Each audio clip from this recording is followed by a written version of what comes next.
Yoda, I love you so much, I'm celebrating you with a cookie in your own likeness. It's vegan and it's free of artificial food colorings. Now teach me to be a vegan Jedi. With a lightsaber. I really want a lightsaber.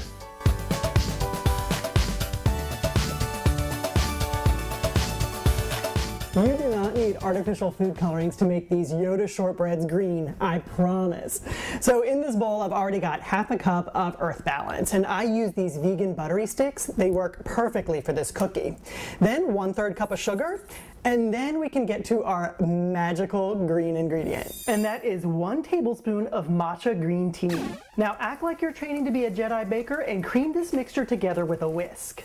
This green matcha makes the most beautiful batter, but I will say it's an investment. This tiny little can cost me about $18, and I did spill a little bit of it. But it's the holidays, it's all natural, and I think our Yoda cookies are worth it. We first met our little green friend back in 1980 in The Empire Strikes Back. And over the years, Yoda has been presented to us in all sorts of ways. In the beginning, he was basically a puppet. And some actors have actually been used to portray Yoda. But of course, the younger, more fit fighter, more updated Yoda, well, that was all about CGI. To my butter mixture, I'm going to add 1 cup of unbleached flour. Then I've got a pinch of salt and a 1/4 teaspoon of ginger, all stuff you can find right in your cupboard. Now at this point, your mixture is going to look kind of crumbly, and well, when it looks like that, it's pretty much perfect. Just get in there with your hands and work it into a dough. So I like to put my dough into the fridge for about 15 or 20 minutes just to firm up a little bit. It is a little soft right now, and that would make rolling out a little tough. And I really want to get to the rolling out part because I have a brand new Yoda cookie cutter that I want to break in.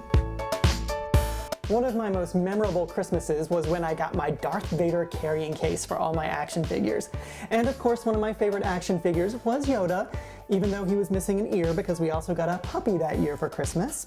But I also got Yoda's cave, which was really cool because it had like a swamp in the front made of basically sponges. Now, my Yoda cave also doubled as a vacation spot for my Fisher-Price Little People. I had a very active imagination when I was younger. So I got the idea for these cookies from one of my favorite YouTubers, YoYoMax12. Her matcha green tea cookies looked so good, I just had to get into the kitchen, change a few ingredients around, and make them vegan. And now, here we are. Roll out the dough to be about 1/4 of an inch thick. Then bring in the Yoda cookie cutter, push down the springy thing to make the face, and boom, Yoda. If your dough sticks to the inside of the cookie cutter, no big deal. Just wiggle it around until the cookie falls out. Getting these things onto a cookie sheet is a whole other thing, so I suggest popping them into the freezer for about 10 minutes to harden up just like this.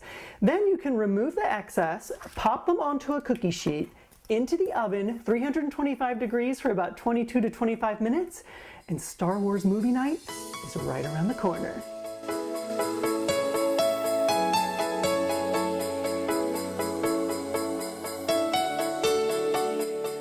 The matcha tea makes the perfect green for our Yoda, but you don't have to do Yoda.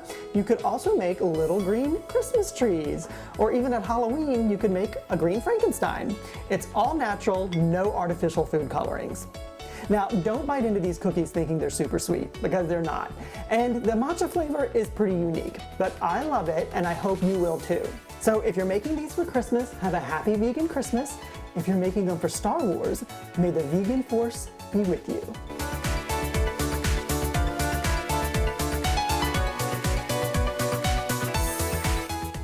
This is what an entire batch of burnt matcha green tea Yoda cookies looks like. Sometimes the force is not with you. Go like this video.